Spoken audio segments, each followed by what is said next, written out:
I was just texting him. I saw you guys went to the airplane. First of all. Can you hear me, first of all? Maybe someone should try this out. Yes, we can. Hey, Ali. Hey, everybody. What's up, buddy? I apologize for the David delay in the speaking. game. Thank you for being here. Thanks for doing this. Yeah, okay. I'm just going to, I guess I'll keep everyone waiting right now. I apologize. But it's good That's to know. okay. All right, we're ready when you are. All right, you're online. Hey, how are you?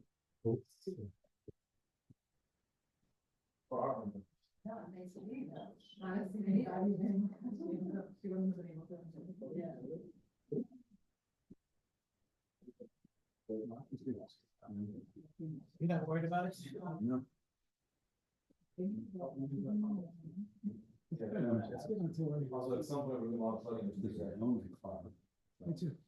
no link in the one you sent me, right? Yeah, there are people there. So. How many people are on there? Because I feel like you might have more there than. Let's see, it's 7 people, I think.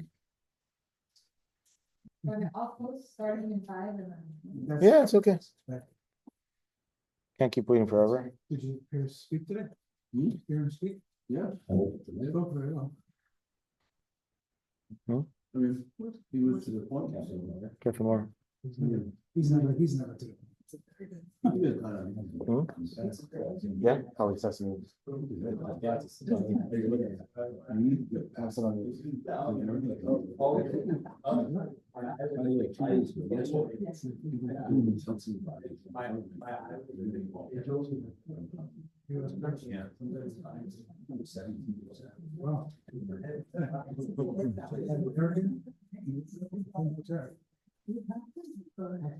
Yeah. Yeah. Like 850? 850? It's a nice delay. Yeah.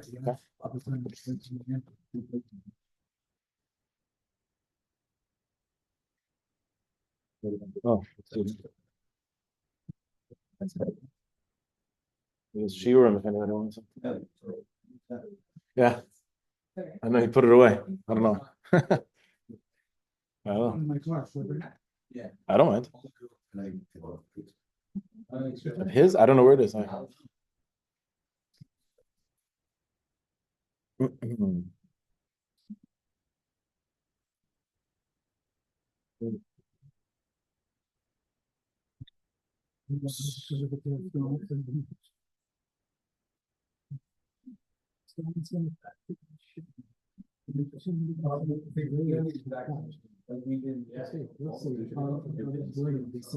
I say 1 minute.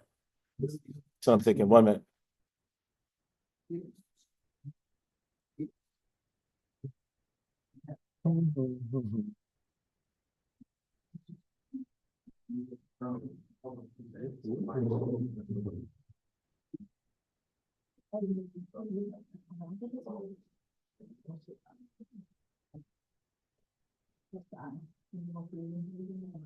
Yeah, I'm being recorded now. I can't say anything untoward.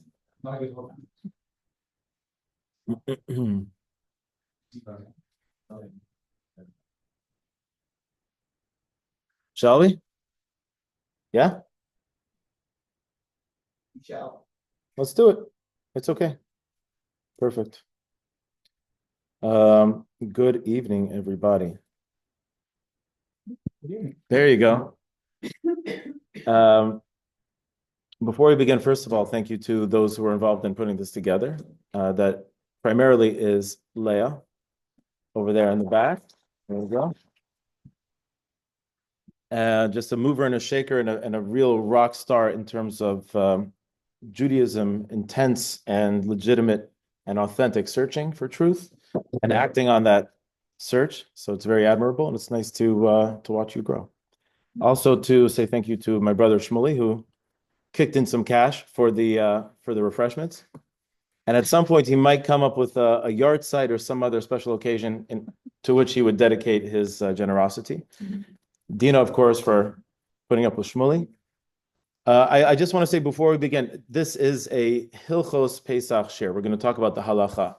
And the point is really to get down to the foundational components And that means that any other questions, any other side aspects, you're more than welcome to bring up at any point.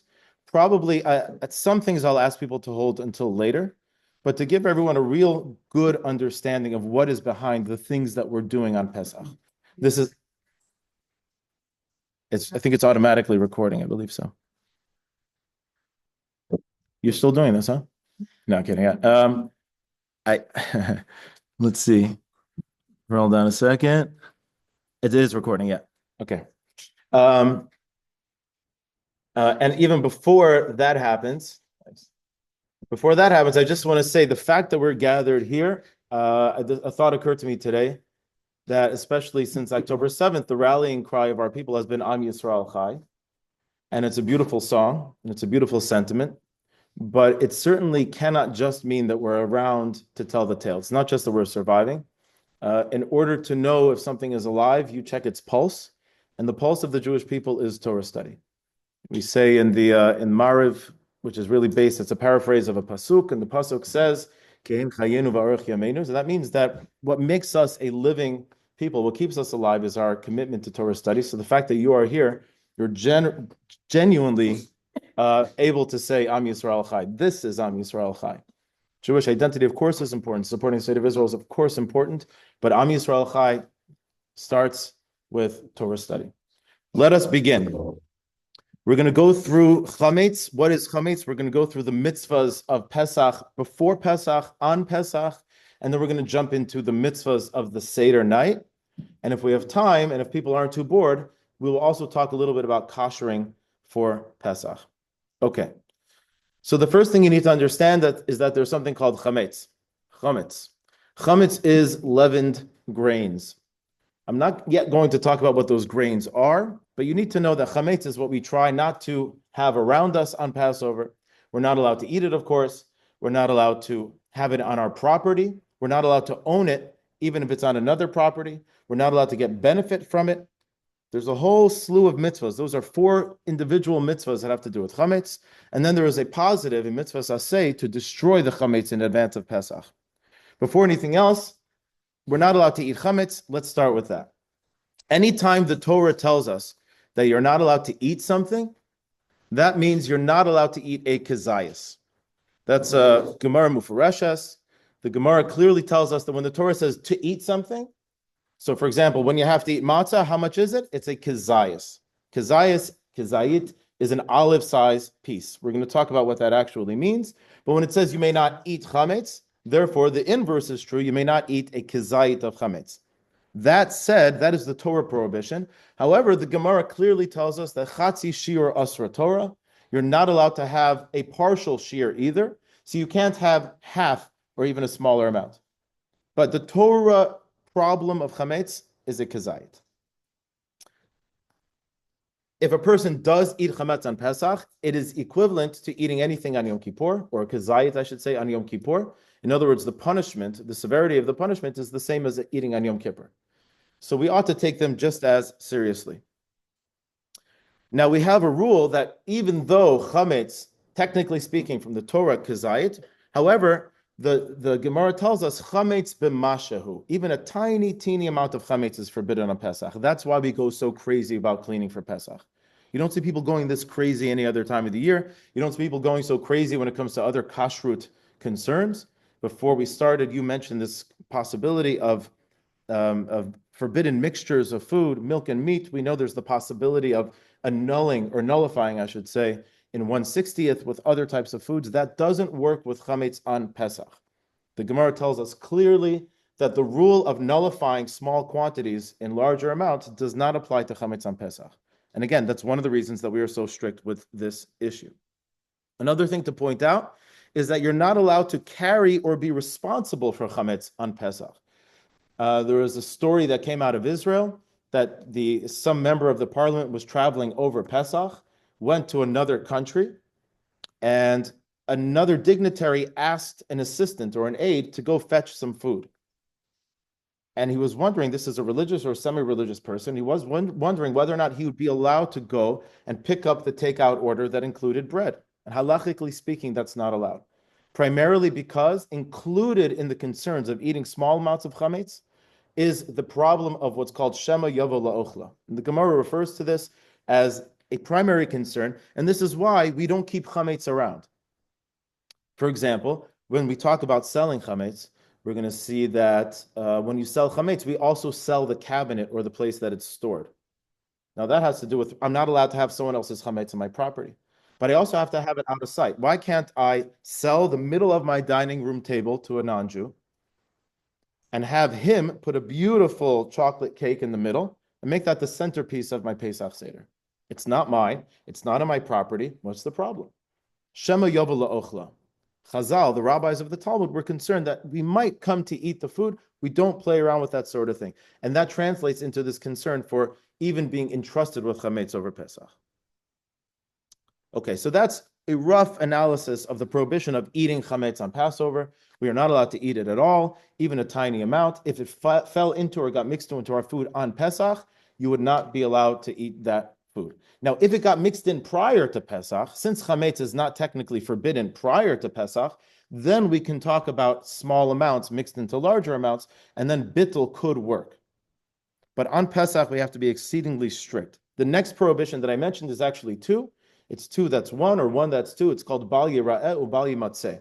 The Torah tells us you're not allowed to see chametz in your property, and lo yimatzeh, it's not supposed to be found amongst your possessions. That means you can't own it, even if it's in storage, and it can't be in your property, even if it doesn't belong to you. And therefore, like I said, you can't be responsible for someone else's chametz. And this leads us to the first major mitzvah we know about Pesach. In order to make sure that there's no chametz in your property, what do you have to do? Clean. Not only do you have to clean, but you have to search. And because the Torah commands us that there should be no chametz in our property, it is an extension of that Torah commandment to do bidikat chametz, to search for chametz. So the searching of the chametz is a very important mitzvah. It's a Torah-based mitzvah. It's not just a rabbinic injunction, clean the house before Passover starts. It's based on the Torah requirement. So for that, we need to get into the specifics of bidikat chametz.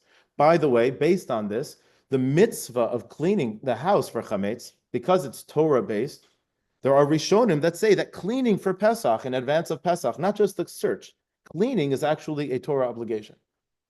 Makes sense. How are you going to make sure that there's no chametz in the house if you don't do the cleaning? And I think it's important at this point, all of us who want to get more into the Pesach spirit, to do more, don't just outsource it. Take it upon ourselves to actually clean at least a little bit of the house. I'm sure many of us are doing all that work ourselves, but even if we don't normally do that work, it's worthwhile to get involved because it's a mitzvah. You get into the Pesach spirit by doing the Pesach mitzvahs. When do we do the search for the chametz? So the first Mishnah in the beginning of Pesachim tells us that normally speaking, we would do it the evening before the first Seder. Leil Yud Dalet. Yud Dalet is the 14th day of Nisan. The Passover Seder begins on the evening, the night of the 15th, and therefore 24 hours prior is when we're going to start. This year it's slightly different, obviously, because Shabbat is Erev Pesach. The day before Pesach is Shabbat, and there are a couple of things that get in the way over there. That said, if a person forgot to do the bidikat chametz, the search, on Thursday, technically speaking, the obligation continues even on Shabbat. And if you had forgotten to do it, or you feel like you didn't do a good job, you would continue to search the house, even on Shabbos, Friday night. Once you did the Friday night dinner, Shabbat dinner, you can actually go around the house and search. You may not use a candle, and we'll talk about that in just a moment. When should we start? We should really start as soon as possible on once the sun goes down. This is derived from the Shulchan Aruch. The Shulchan Aruch says, B'tchilas leil yodalid. It's not just the Shulchan Aruch, it goes back to the Rishonim. And the Rishonim point out that it's best to even begin while there might still be a tiny bit of light outside. And therefore, our custom is to try to start as soon as possible when it's time to search. So this year, it will be Thursday evening, pretty much after the stars are out, or even sometime before them. There's a whole slew of opinions there, but essentially around that time. How are we searching? So everybody's familiar. I don't know about you guys. I've seen it come in the mail where you get a candle, a feather, and a wooden spoon. The wooden spoon thing does have origins, but it's a very, very shaky origin. So you don't need to use the wooden spoon. The wooden spoon essentially represents what some of the older poskim talk about, that when you're searching for your chametz, you got to put it into a container, and then you should take the container and burn it all together. So people said, oh, we need to buy a special container. Silly. But they started turning it into a thing that they send out in the mail, or you go to the Judaica store and you buy the wooden spoon. You don't need to buy the wooden spoon. No such thing. You don't need to buy the feather either. None of that is actually in halacha. The Kaf HaChaim discusses it, but it's not halachic. It's not required whatsoever. And therefore, searching requires searching. Again, you're doing this in the evening time. And we know that the Gemara says, Or haner yafel lebedika. The light of a candle is good for searching. So we use a candle. Now, aside from the Kabbalistic implications of candles, and there are many, many, many, we know that we use candles on many occasions. We carry candles at a wedding. We use them at a funeral. We use them on a yard site. We use them on at a bris. We're supposed to light Shabbat candles, of course, also, and Chag. But I'm talking about individual candles, not a pair. An individual candle, there's an Indian to use it at a wedding, to walk down holding a candle. All these reasons, candles are important, but for this purpose, it's a matter of function more than anything else. It's true that there's a Yerushalmi. The Yerushalmi quotes a pasuk in Sefania. In the beginning of Sefania, it says, Chapos es Yerushalayim b'neros. And that means that to search Yerushalayim with candles, and based on that, it is understood that candles are actually better. Or haner yafel lebedika, a candle does a better job. If you have a flashlight, what you see in the beam of the flashlight is noticeable. Beyond that beam, you tend to miss. So the candle focuses you on an area, but it has the circle of light. And therefore, the candle really is the best way to go. It's crucial to point out several things. Number one, over the years, we have heard horror stories where people misuse the candle. And unfortunately, fires have started, people have gotten hurt, tragedies have occurred. It's important to know that if you're going to use the candle, it's crucial that the candle is taken care of and that it's not mishandled. If you think that that's going to be any sort of a problem, don't use a candle, use a flashlight. Now, here's another misconception that I found. A lot of people think, I've seen this.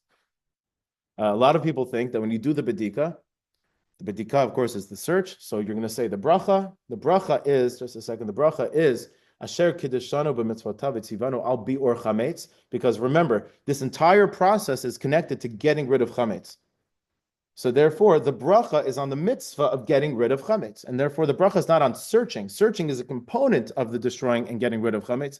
So the bracha is on that. But I've seen people say the bracha, and right away the lights go off in the house, and people walk around with a flashlight. You're familiar with this. That seems to be very unnecessary. Why? Because we have modern lighting. Modern lighting helps us look everywhere. And it's not just a modern idea. I'm not pitching something bizarre to you. The Gemara itself says, Achsadra la'or nivdekes, which means that any room that has enough moonlight coming through the windows, because back then it was just moonlight at that hour, you don't need a candle. Its own light will help you search. The candle should only be used for those crannies, the nooks and crannies, the crevices, should I say? So that's what the candle should be used for, if at all. Like I said, if the candle is not a good idea, and it often isn't, then the flashlight is certainly the way to go. So therefore, if a person forgot to search this year again, if you forgot to search for chametz on Thursday, and you end up realizing, oh, I still have to do it Friday night, if the lights are on in your house, those rooms you should search using the regular room lights. Of course, we don't turn the lights on Shabbat. And then the next best thing to do would even be to search for chametz early the next morning, Shabbat morning, before the time that chametz needs to be gotten rid of. Again, with the natural light that comes through our windows. You had a question?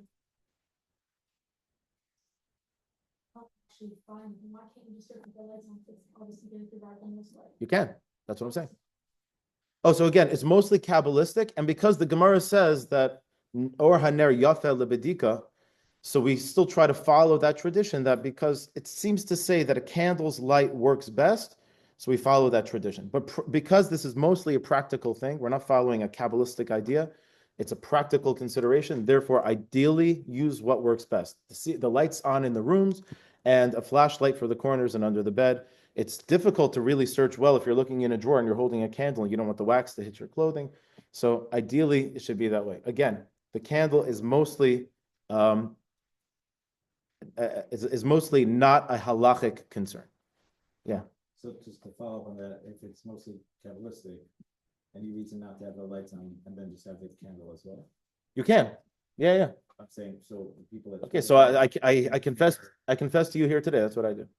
So people turning the light off arguably are doing a disservice to this mitzvah because you cannot see as well. Right. There's one way. The Gra has a way that he understands the Yerushalmi, that when it says that or haner yafel lebedika is that it only works well when it's dark. He has this idea that at nighttime, a candle actually works better than other types of light. In other words, the sun shining is not as good as a candle at night. So that would be the only inclination towards that idea. But halachically speaking, Kimat, all the poskim don't follow that because it's a practical consideration. We're trying to get rid of chametz first and foremost. Yeah. Okay. Now, what are we searching for? We're searching for chametz. What is chametz? I'm not asking what grains are chametz, but what is it? If you find a candy wrapper in your kid's backpack, is that chametz? Practically speaking, the answer is no. So what am I looking for? Do I have to move the appliances away? The answer there is no as well. There is a Gemara, again, when we learn Torah, when we learn halacha, it has to start from the Gemaras. The Gemara says, Pirurin mivatlin me'alehen. The Gemara says, Piruri lo chashivi, it says, that the crumbs don't count. Chametz crumbs don't count. Now, it could be that the reason they don't count, and a little hat tip to the fact that we're in a Chabad right now, so the Shulchan Aruch Harav seems to explain that that's because the crumbs, in those days, floors were dirt floors, or at least wooden floors, and by the time crumbs were on the ground, they were really not edible anymore. But the Gemara doesn't explain it so much, and therefore we can follow the simple understanding of the Gemara, which is crumbs don't count, and therefore you don't have to search for crumbs. What are we looking for? We're looking for chametz that's forbidden to eat. Chametz that's forbidden to eat means anything that's either a kizayit size or anything that's so close to other pieces of chametz that together would make a kizayit size. That means that the searching, the cleaning, doesn't have to be scrubbing underneath countertops and in every crack. That's mostly unnecessary. When would it be necessary to search in a crack? If that crack possibly had enough chametz that could be eaten, or if that crack even had a crumb that might end up in my food. Going back to the thing we said earlier, shema yavo la'ochla. If it might end up in my food, then you have to go after tiny crumbs. Otherwise, you don't have to go after tiny crumbs. So all of the hustle and bustle around the house, most of that is absolutely not necessary. I'm not saying don't do it. And if you have a family custom to do it, stick to your family custom if it makes you happy. But I am saying that don't drive yourself crazy. That's not the halacha. Tamar, go ahead. Again, because the entire Isser is just on an edible amount. And the edible amount is considered to be a kazayas. Right, that's only when it comes to eating. In other words, chametz b'mashahu is when it comes to eating. That's relevant to the nullification, to bittul. It's the Gemara in Avodah Zarah. The Gemara says the concept of bittul can only apply to isurim of derabanan, and chametz on Pesach is an isur d'oraisa, and therefore you have to be that much more careful on Pesach. So if you happen to have, so the classic example is your benchers, your bir konim. So if you want to use your bencher on Pesach, most people have a separate set. You don't need to do that. Even though you bring it to the table and there could be crumbs, that you should clean and check before Pesach. You wipe that down, you shake it out, you could use your benchers on Pesach. You do have to check for crumbs in advance. Now, there were poskim, famously, who said you have to check all of your sfarim. Why? Because maybe you brought it to the table. So that was the Chazon Ish felt that way. The Chafetz Chaim wrote that way as well. Practically speaking, it's not necessary. If you do use your sfarim at your table, and there might be challah crumbs, and you plan on bringing it to the table on Pesach, then you should clean it from crumbs in advance. But if it's not coming to the table because it's a tiny crumb, peruri lo chashivi, you don't even have to worry about that. When I was a kid, I used to make a few extra bucks cleaning sfarim for people in town. That was one of the jobs I had as a kid. And I would go there, and the job was you pull the book off the shelf. Maybe I had a Windex and a rag, and I do this, and then I go like this several times, and then I put it on the shelf. I take all the books off, wipe down the shelf, put them all back on, and I suspect that even though those people thought that they were doing it for Pesach purposes, the reality was they just wanted their sfarim to look used. There's too much dust on it, so it was otherwise not being used. So they got me to clean it beforehand, so people thought that their books were being used. But the reality is, halachically speaking, checking for crumbs is not necessary unless the crumb might end up in your food. Okay. Yeah. Is there actually speaking during the Yeah, let's talk about that. Excellent question. So, from question over speaking question. Let's do this one first. Right. So I said once you say the bracha, like every mitzvah, when you do a mitzvah, you have to any mitzvah that has a bracha, not all of them do. The mitzvahs that have a bracha, most of those mitzvahs we say the bracha beforehand, not all. And when we do the bracha beforehand, we may not interrupt between the bracha and the performance of that mitzvah. So, if I'm picking up a lulav on Sukkot, I say the bracha and I have to then perform the mitzvah. I cannot interrupt. The difficulty, though, is that searching for chametz, number one, we said it's not its own mitzvah. It goes all the way through until the chametz is completely destroyed. And secondly, it's a prolonged act. It's a prolonged mitzvah. Still, the halacha is that when you say the bracha, you certainly should not interrupt at all until you at least began the search. Once the search has begun, ideally you should not interrupt, meaning get distracted or talk about anything not related to the search. That should not be done until the search is completed. However, any talking that's related to the search, even remotely, that's not considered a distraction, would not be considered a hafsek. Okay? And this mostly comes up, we'll talk about it in a moment, the custom of putting out the 10 pieces of bread. Because very often, someone's looking for chametz and they're like, where's the last piece of bread? And they need to know, That doesn't help. So that talking is fine. That's related to the search. That's not a problem at all. From question.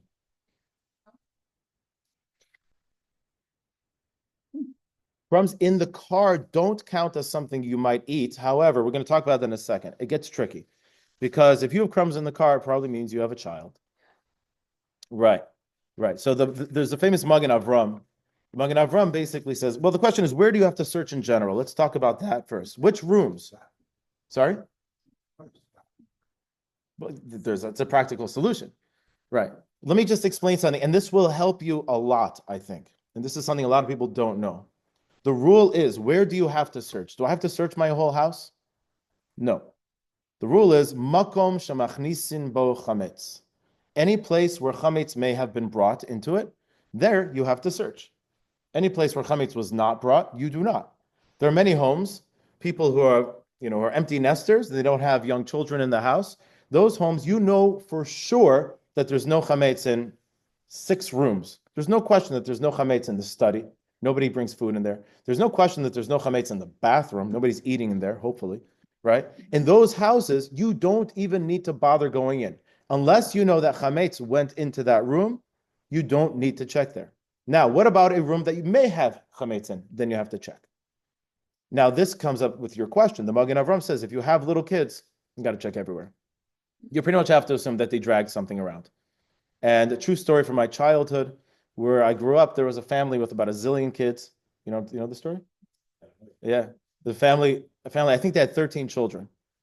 And they lived in an big old rambling house. And the house, old house, and the house had air conditioning units in several windows. And it was the time of year, it was very cold before Pesach. And suddenly Pesach came around. On Chol HaMoed, it suddenly got very hot. And so the family decided to plug in the air conditioning unit. The old thing just cranked to life, and it started spraying Cheerios around the room.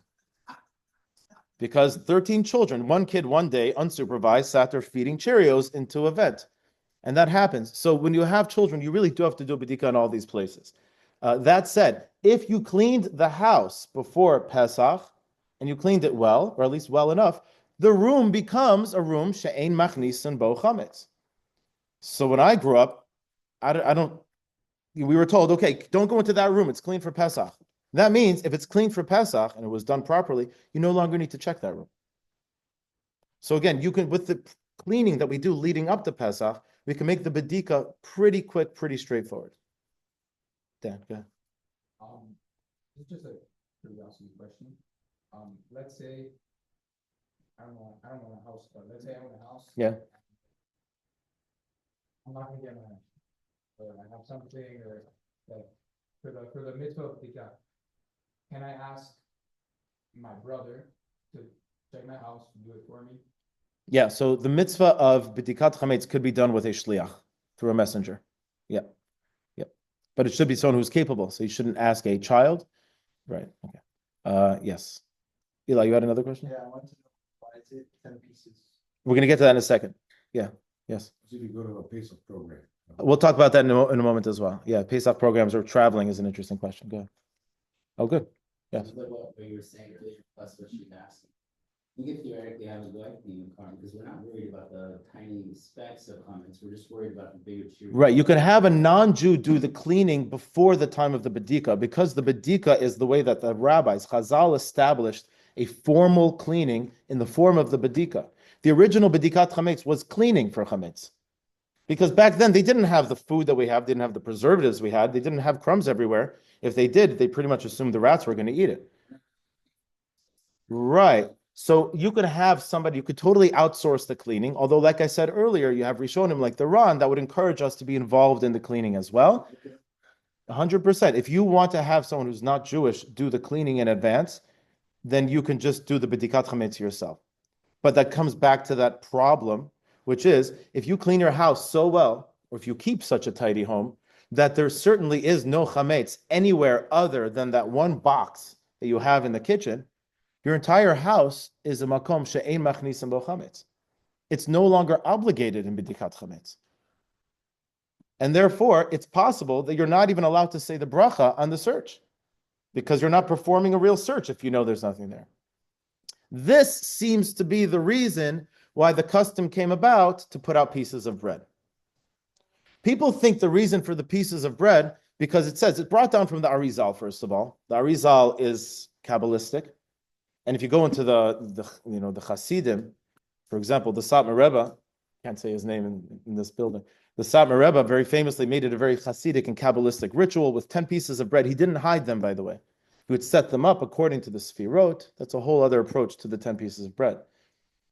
And people think that the reason is that you don't fall into a bracha levatala. So what they do is they wrap them. You should wrap them, by the way. The post can point out, wrap those pieces so that they don't fall apart. You don't want them falling apart because there could be, you should use pieces that are smaller than a kazayit, because worst case scenario, you don't have a kazayit lying around. And then what you're going to want to make sure to do is people think, hide them. They think hiding them because people think that searching for chametz means playing a game to hide and then seek. That's not true. Like I said, the meaning of bidikat chametz is really cleaning for chametz. That's the whole point. So what's the point of putting out 10 pieces of bread? Not only that, if you have somebody put 10 pieces of bread, you play a good game, you put out the bread, you look hilarious. What's the point? Is that really searching? You know where the chametz is. Okay, you don't. You do. That's not searching. That's not an authentic search. All it would take is for one person to say, okay, here's the list. I'll tell you where it is. That's not called bidikat chametz. The truth is, bidikat chametz is not about the searching. What you're effectively doing, and now we understand why we do it, you're actually just making the rooms of the house a makom shemachnisin bo chametz. Now that you put chametz in the room, now you have a rabbinic obligation to follow through, clean it out of that room, and that now you're actually doing a real bidika. By the way, not everyone says you should do it. There's a famous Yaivitz, Rabbi Yaakov Emden. Rabbi Yaakov Emden testifies. He says his father, the Chacham Tzvi, used to practice all of the Kabbalistic things that the Arizal did, and he says, my father never did this. Which means that he thinks it's a misunderstanding that the Arizal never had such a tradition, that it made its way into our books by mistake. I'm pretty sure he calls it a minhag hevel, which means like a made-up custom. So that's a pretty strong condemnation. That said, we still have the custom to do it. Be sure to put pieces that are smaller than a kazayit. Be sure that they're wrapped up and not crumbly. Be sure that you know where they are. It's okay for you to put it out and then find them because you're not searching. You're just removing them from a room that now is obligated to be cleaned. Go ahead. Let's say you're not home, like nothing else in there, they did this every parents, so I'm not at my house that I clean to do the bidika during Shabbat, right? This year. Sort of. So is that like what would I do? The house that I live in and I'm gonna be at for full wine and stuff, like what is that bad that I'm not doing it at maybe my place? Good. Okay, good. So this year, even though technically speaking, the rabbis built this mitzvah that it should be done the night prior to the Seder, because this year that's going to be Friday night. So built into the way the rabbi set it up was Erev Pesach shechal lihiyot b'Shabbat. Excuse me? That the search would have been Friday night, but this year we don't do it Friday night. So therefore, since it's what we call Erev Pesach Shachal Liot B'Shabbat, that means that they made a contingency plan and it should be done Thursday night. Yeah, so if you're going to be home Thursday night, then the same rules apply, just one day earlier.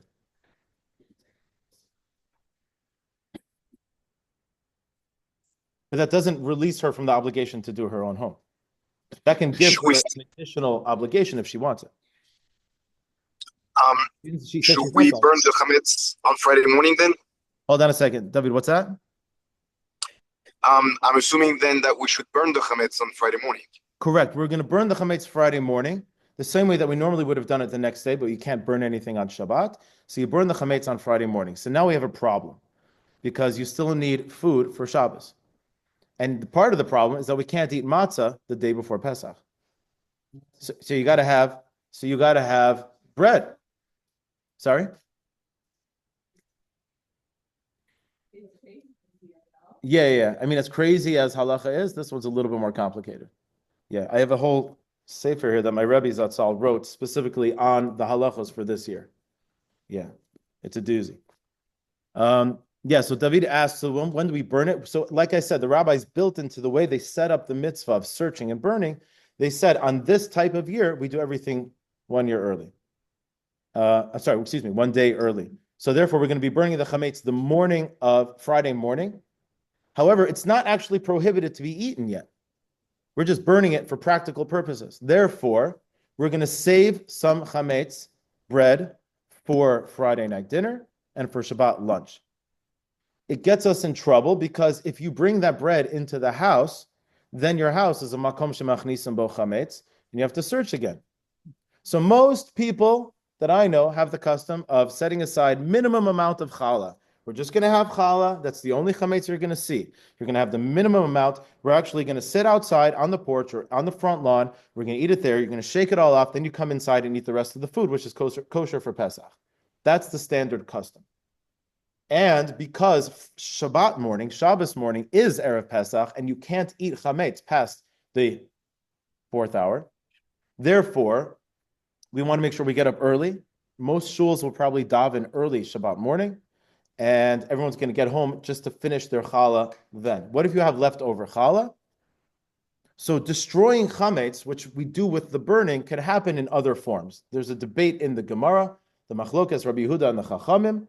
Rabbi Yehuda says we have to burn chametz, and that's what we normally do. But because the Chachamim say you don't have to burn it, you just have to get rid of it. If you have a little bit of challah left over on Shabbat morning, and you got to get rid of it, we pretty much flush it. That's the move. Egg matzah is a tricky thing. Because it's a question of whether or not it could be hamotzi at that point. That's where it gets tricky. And then it's a question. It's not matzah. Right. So you could eat it on Erev Pesach, but the question is it hamotzi? Yeah, but I know, but the problem is lechem mishnah. You can't make lechem mishnah. That's a shiloh. Yeah. Because it could be possible of a kiss. Okay, 1 second. A few hands are up. What's that? Yeah. No, from Avrei Pesachim, we know as long as it's roughly in the same location, you're fine. Yeah. Usually you can't eat comments past a certain time of day. Right. So this year it's Shabbos morning. So what about Shalosh Shuddis, as the Ashkenaz Jews call it? Sudat Shlishit. So there are different customs. The fact of the matter is, another hat tip to Chabad. Chabad in general doesn't usually wash for the third meal, as far as I know. And halachically speaking, halachically it's less required to even have bread for the third meal. People those who are particular to have bread for the third meal, still on this time around, this year, will not have bread for the third meal. They will eat fruits, and that suffices for Sudat Shlishit. Other people who are very particular about having 3 meals of bread, 1 Friday night, 2 during the day, will make sure that they daven as early as possible, come back, have their first meal, their lunch, fairly early, and then they will actually finish up the meal, and do another round just to have Sudat Shlishit with bread. And that's possible. You could do it if you do it early enough. But generally speaking, the custom is that we keep just enough bread for mazon shtei sudos, enough bread for 2 meals. So it's going to be the Friday night meal, the Shabbos morning meal, and for third meal, we're supposed to have just, for the most part, fruits. I don't have the times in front of me. Yeah, we should look that up. I would guess. I don't know. I'm not gonna hazard a guess without knowing for sure. Okay, so places that you have to check include places where chametz can be. If you have children, backpacks always have chametz. Kids' pockets and coat pockets. In Florida, we don't have coats that much, but very often there's a granola bar from a ski trip. Those things should be found and gotten rid of long in advance. Searching in the car is a requirement, as long as anyone eats in the car. If you have kids, there's chametz in the car. But again, if you take the car to get detailed before Pesach, and make sure the kids don't eat chametz in there, you can give them other snacks, just no chametz. At that point, it doesn't require bedika. There's no halachic. I know, but if you brought chametz before and it stays in your possession, meaning you own the car, right, you still have to search it. But again, if you get it detailed beforehand, then you don't have to, and you could use it on Yom Tov also. Okay, yeah. No. Remember, anything that's a kazayas, right? The size that we'll talk about shortly. Anything that's that size, you for sure have to get rid of. You can't own it, even if you might not eat it. But crumbs that might be close enough to other crumbs that could form a kazayas. So very dirty car seats. A kid shoves their hand inside, pulls out a fistful of Cheerios, right? So even though each one is not a kazayat, but the handful might be a kazayat, so that has to be gotten rid of. Small crumbs that might come to be eaten have to be gotten rid of. Shema yovel ochla is how we apply that logic. Small crumbs that won't come to be eaten don't have to be gotten rid of. So you don't have to go deep into the cushions. Same reason you don't have to pull the fridge out. There's always like some weird stuff behind the fridge. It's scary. Don't do it. Yeah. Why in the search do you have to make the chametz smaller than a kazait? If it doesn't the chametz count if it's a kazait or more? The reason is because right, you're asking why do we bother making it smaller than a kazayit? If it's smaller than a kazayit, then I don't technically have an obligation. Right, because the concept of the rabbis established the rule of searching for chametz in a makom shemachnisim bo chametz. That has no size requirement. A place that you brought chametz into it doesn't mean that you brought only a certain amount or a certain size. It just means any place that there might be chametz, the rabbi said you have to search there. So that's the mitzvah. You're right. And therefore, the reason that we use smaller than a kazayit size is in case I don't find it, then at least I'm not in any big trouble. That's the idea. Yeah. And when I say, by the way, pockets and hems, it's not just coming out of my mind. This is in the Shulchan Aruch itself. So it's important to check. Now, if you know for sure that your clothing is clean, or you're not somebody who shoves chametz into your pockets, then you probably don't have to. But practically speaking, it could be a concern. I think I remember when I was young and I was very OCD and I didn't know the halacha. I heard pockets and hems. And I remember, at least in the 80s, we cuffed our pants. So I remember pulling the lint out of every cuff of every pants, thinking that that might be problematic. It's not, okay? What about traveling? And what about renting either from or to other people? So the way it works is like this. The rabbi said that we have to search for chametz on the night of the 14th. This year, the night of the 13th, i.e. Thursday night. And that means if it's your property on that night, it is then your obligation to do so, which you're going to do. So that's fine. If I'm traveling, so if I'm traveling to a Pesach program, and any time from this year, from the night of the 13th, and into including the last day of Pesach, if I get to a hotel then, I need to search that property. If I'm traveling on Chol HaMoed, and I go to a hotel in the middle of Chol HaMoed, when I get to the hotel, I need to search it. The chiyuv bedika, the obligation of bedikat chametz, starts from Leil Yodalit, this year 13, and goes all the way through Pesach. So if you get to a hotel, you actually have to do a quick sweep. That means if you leave to your hotel Friday morning, so you did a search of your house the night before, because it's your property on the night of the 13th, Thursday night. Next day, you come to a new property that you're renting. It's now your property for 8 days. Now you have another obligation of bedika. Now you could rely on the fact that housekeeping should be doing a decent job, but unfortunately, they don't always do such a decent job. And it's still worthwhile to fulfill your obligation to at least do a quick sweep of the room to make sure there's nothing there. By the way, sorry, one second. By the way, mini bars, people forget about those in hotels. There's a big question. It's not such a big question, but it's a concern. If there's a mini bar in a hotel, I rent the room. Now I'm the proud owner of chametz. Maybe I'm not the owner because I didn't drink it. Okay, now I have chametz on my property. This becomes a concern. And I advise people that if you're going to a Pesach program, they should have cleared out the mini bars, hopefully, because the alcohol, most of that's going to be chametz. Otherwise, if you go to a hotel, you should find out if there is a mini bar, and you should ask them to clear it out before you get to the room, because you can't have chametz on your property. You got a few questions. Let's start in the back, if it's okay. That's an interesting question. Practically speaking, if it's a place that might have chametz in it, you should do a quick sweep. Yeah. No. No. It becomes your property. A car is an interesting question. Right. Right. Again, and it's a possible place. And now that you are the owner, at least temporarily, then it would be required. For those who are listening, the question was if you rent a car or a boat on Pesach. Yeah, I'm sorry. Thank you. Yeah, I I was about apologize. to ask I you should be to, repeating the question. yeah, that's all. Thank you. Great question. So you only say the bracha from the night of the 13th this year or 14th and onward. However, when you're searching a place that ought to be clean, that might not really need to be searched, you're not going to say a bracha. Okay? So if you're staying, so your car, if you're just searching your car, let's say somebody's traveling before Thursday and they're actually going through the sale, what we call the chametz sale, they sell their entire house. So you're just searching the car because that's what you're using to drive. You wouldn't say a bracha just on a car. Yeah. Great question. If you find chametz during the holiday of Pesach, technically speaking, it's your obligation to destroy it. Now, if it's on the holiday itself, we're not going to use fire to destroy it. That's its own discussion, if you could use fire on the holiday to burn chametz. But practically speaking, you should cover it in a way that nobody will come to eat it. And on Chol HaMoed, you destroy it. If you want to follow the stricter opinion of Rabbi Yehuda and burn it, great. Otherwise, you can flush it. Okay. Part of the question is, if on the holiday itself, it might be muktzah. Why not just throw it in the toilet? It might be muktzah. It has no practical usage to you, and therefore you wouldn't be allowed to actually handle it simply because it's off limits to you. So what we do is, the halacha is you cover it, and then make sure that no one can get to it, of course, and then on Chol HaMoed, you could flush it or burn it if you want to be a little bit over the top with it. Yeah. So practically speaking, this quick sweep that you mentioned for the hotel or whatever, what does that mean? Just mean open up, really just take a quick look, 5 seconds, or? Practically speaking, to look in a place, look, hotel rooms are usually not that complicated.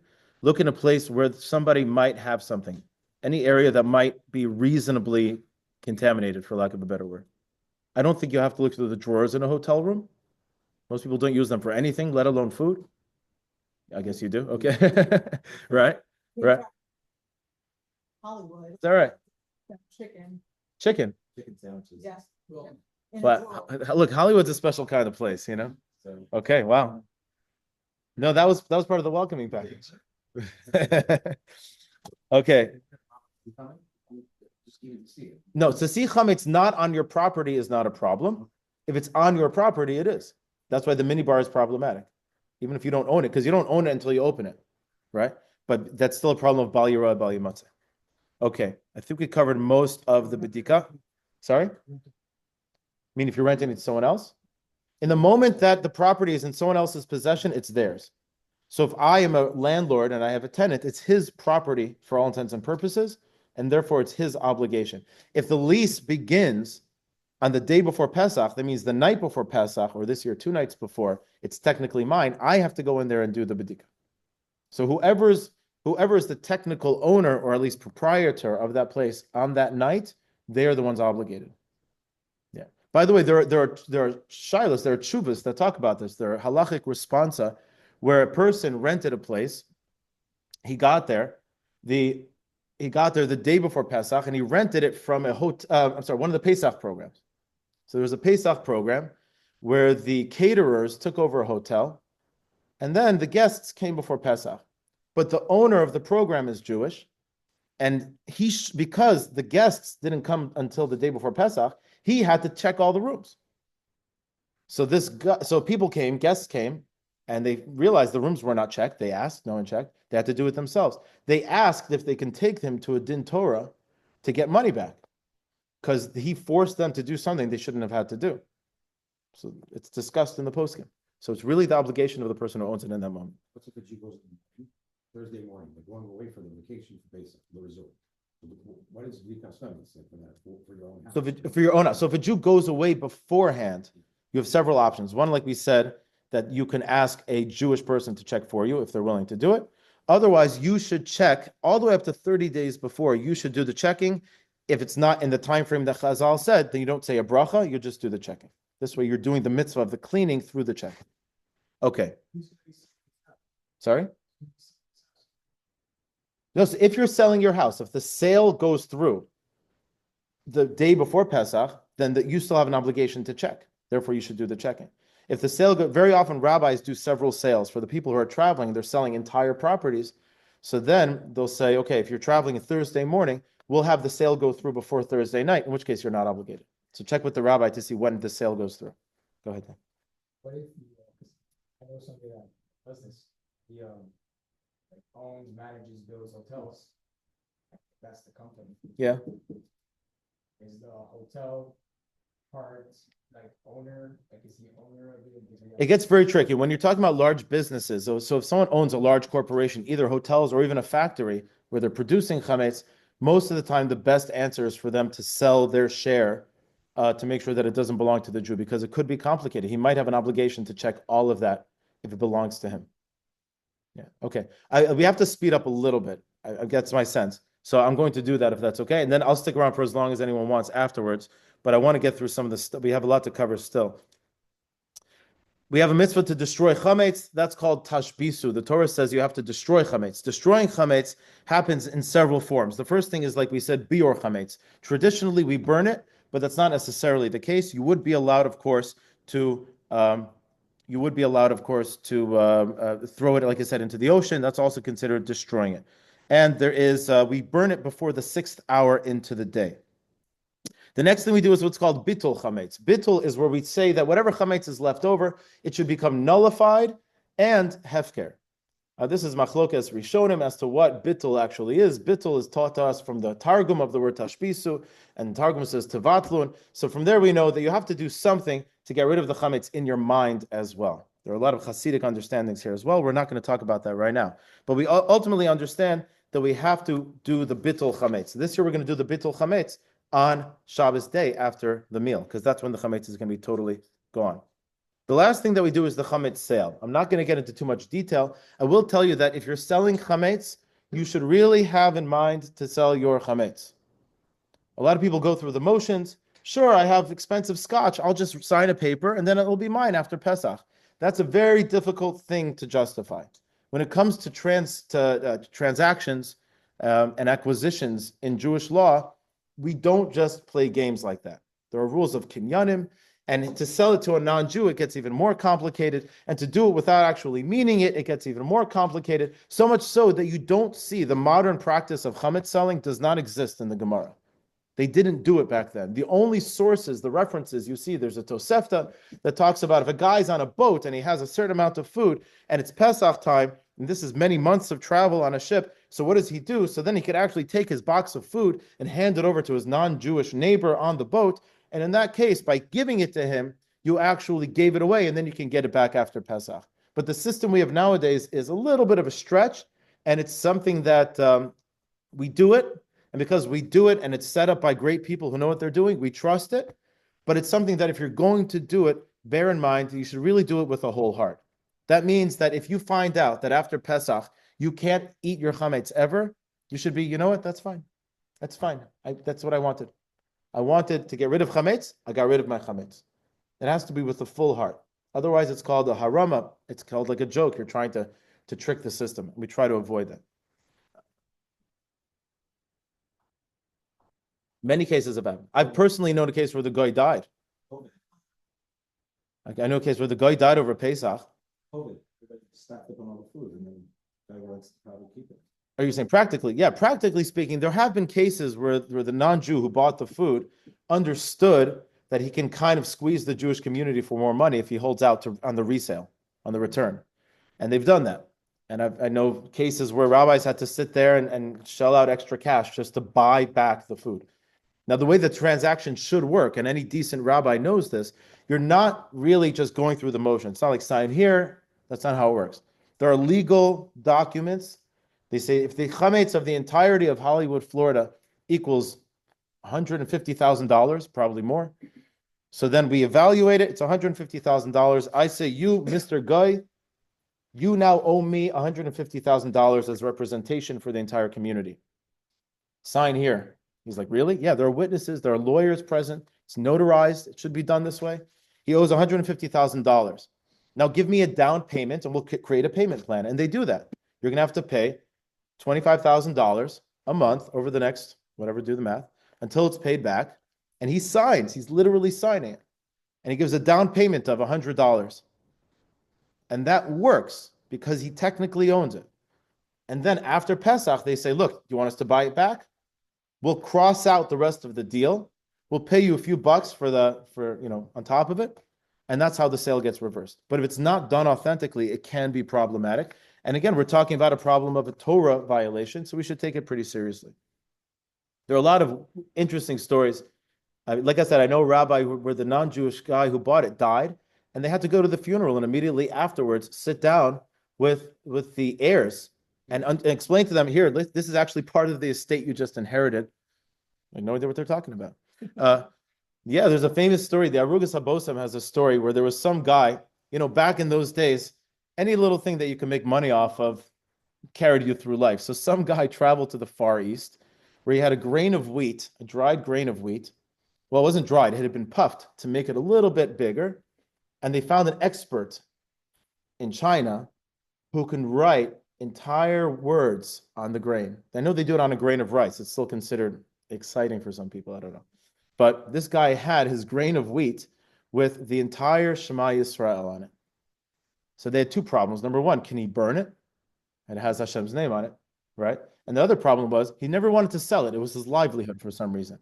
And he talks about the problems with this particular case. So ultimately, like I said, we should try to make sure it's legit. In addition, if the chametz stays in our property, we are also selling the location of the chametz, which means he should have access to that spot. And if he wants to come into my house in the middle of Pesach and drink my bourbon, it's not my bourbon, it's his. Well, bourbon's mostly corn, probably not a problem, but scotch. So that's a concern that we have. So you really have to do this authentically. It has to be a legitimate sale. Now let's quickly try and jump to the rules for the night of Pesach. We'll try to make this quick. The mitzvahs of the night of Pesach, we know that there are 4 cups of wine. 4 cups of wine are a mitzvah. Men and women alike are going to drink the 4 cups of wine. How much wine are we going to drink? You have to drink what's called rov revius. I have a little chart I could share with you later if you'd like.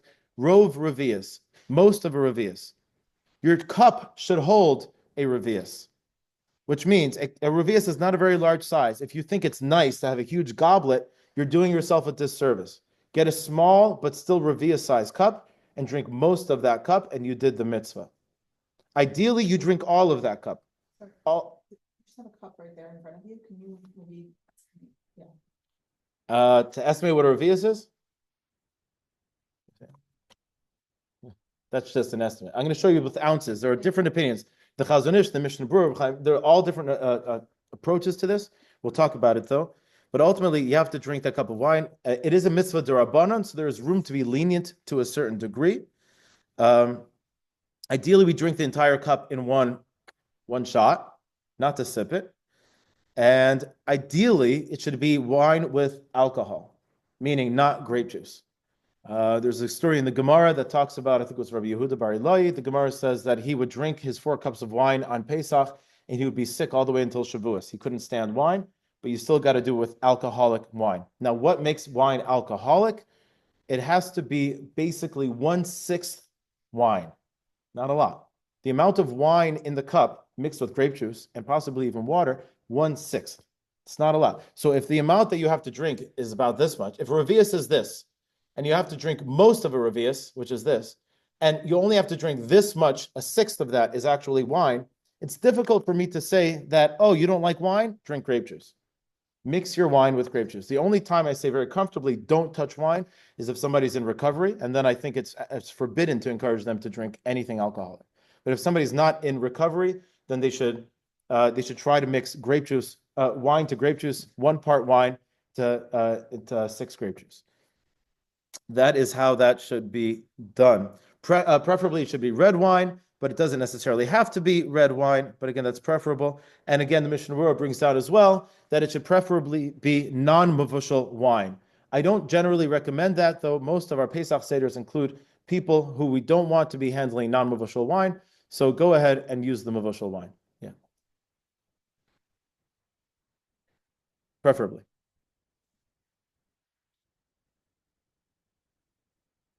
I mean, are you allowed to? We try not to have wine in between the cups except during the meal. Yeah. If you want to get your drink on, wait till the meal. Yeah. Karpas, we know, is the dipping of the vegetable. There are different customs. Some say smaller than a kazayit, some say bigger than a kazayit. Follow your custom. Read the Haggadah. That's going to be simple explanations. Let's talk about matzah. The mitzvah of matzah on the Seder night is a Torah obligation. It's a mitzvah saseh mida oraisa, which means that we all have to do it. Like we said in the very beginning, how much is eating? Eating is a kazayit, which means you have to eat a kazayit in the normal amount of time that is eaten.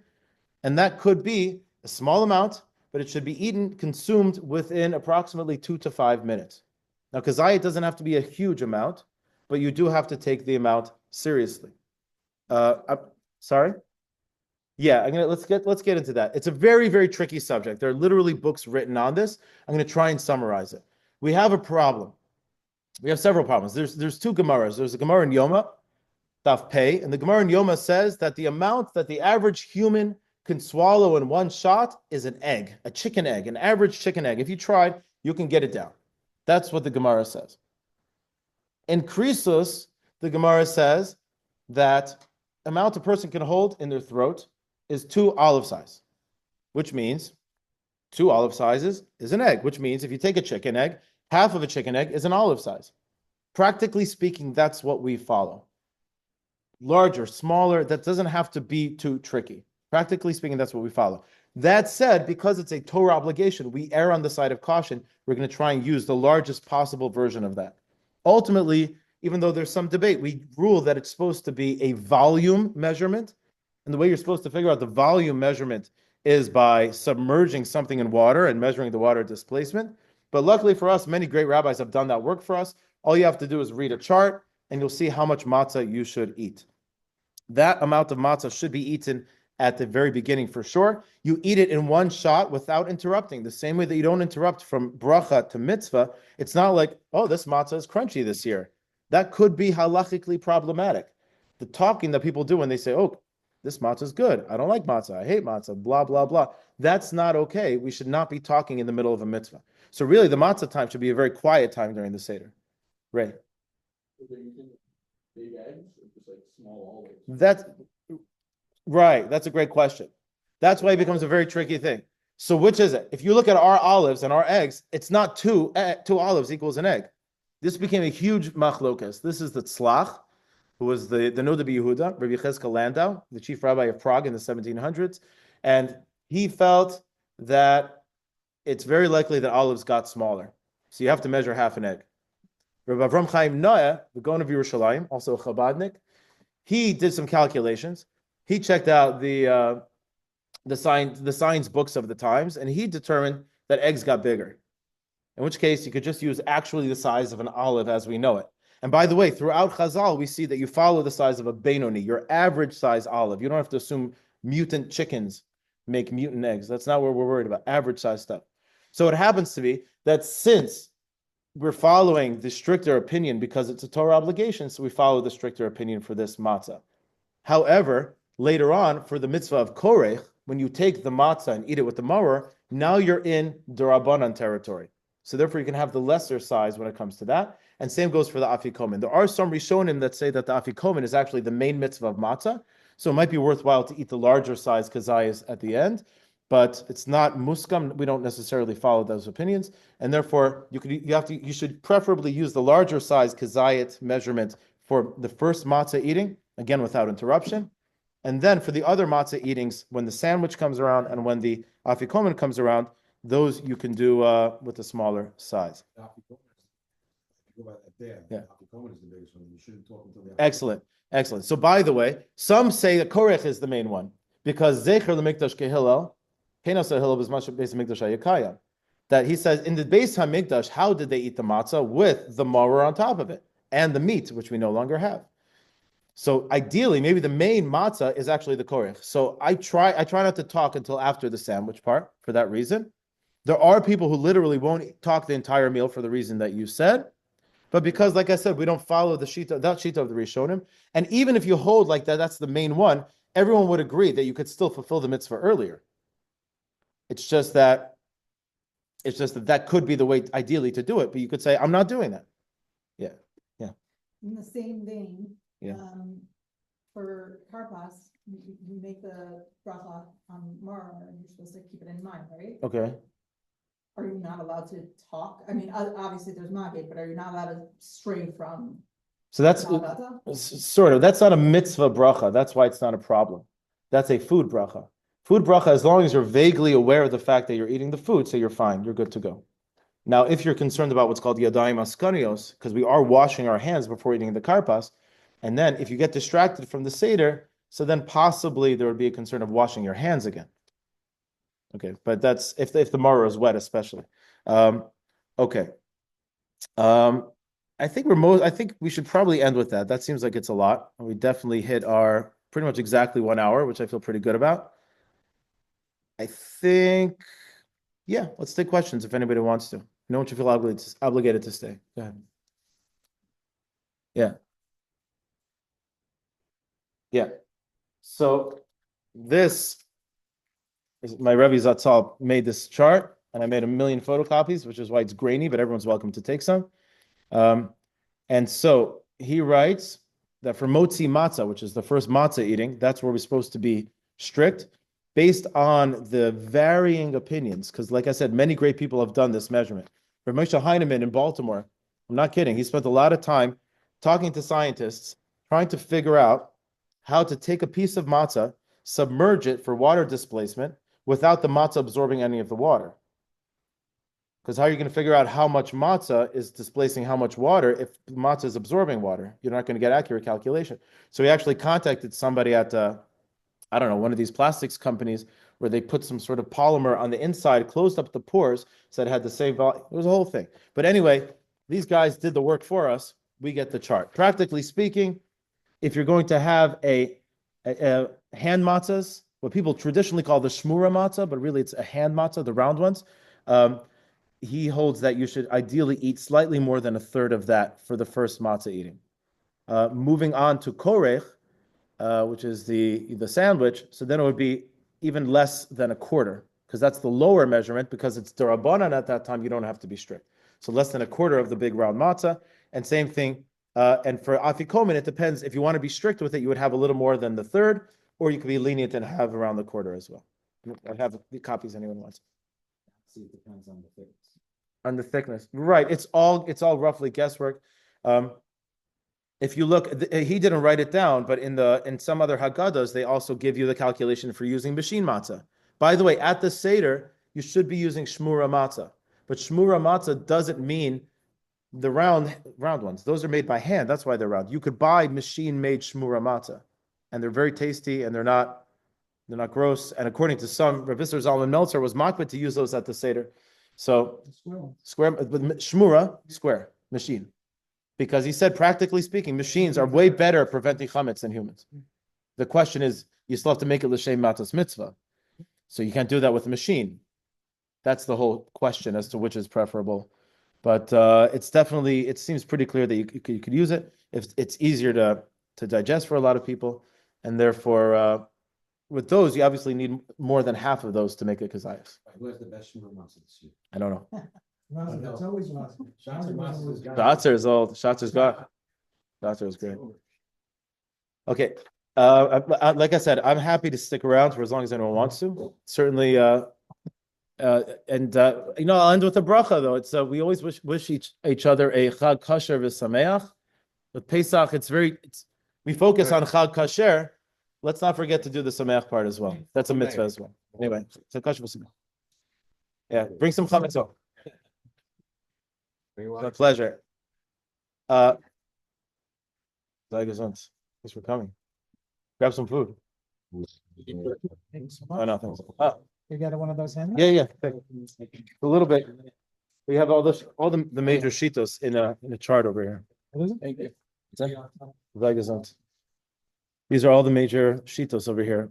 The Chazon Ish all the way to Noah, the Mishnah Berurah. It's Kedai. Yeah. For Moshe Feinstein, the Kol Dodei Haggadah is very good with that stuff. What is it? But Moshe's the Haggadah, with David Feinstein's Haggadah.